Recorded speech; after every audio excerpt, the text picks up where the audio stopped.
UThimothi wokuqala isahluko sesine. Kepha uMoya usho ngokuchachileyo ukuthi ngezikhathi zokugcina abanye bayakuhlubuka ekukholweni, benaka omoya abadukisayo nezifundiso zamademoni, ngokuzenzisa kwabaqamba amanga abashiswe uphawu kunembeza wabo, benqabela ukuganana. Bethi akuzilwe ukudla akudalayo uNkulunkulu ukuba kwamukelwe ngokubonga yibo abakholwayo nabalaziyo iqiniso.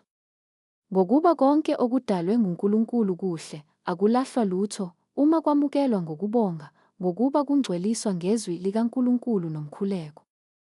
Nxa ubeka lezo zinto kubazalwane, uyakuba yisikhonzi esihle sikaKristu Jesu, wondliwa ngamazwi okukholwa nesifundiso esihle osilandeleyo, kepha wale izinganekwane ezingcolileyo nezezalukazi. Kepha zijwayeze ekumesabeni uNkulunkulu.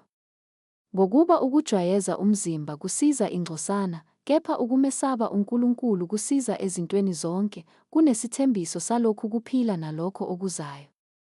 Likholekile leli zwi, lifanele impela ukwamukelwa, ngokuba sikhandlekela lokho, siyashikashikeka, ngokuba sithembele kuNkulunkulu ophilayo, ongumsindisi wabantu bonke, ikakhulu wabakholwayo. Woyala ngalezo zinto, ufundise ngazo.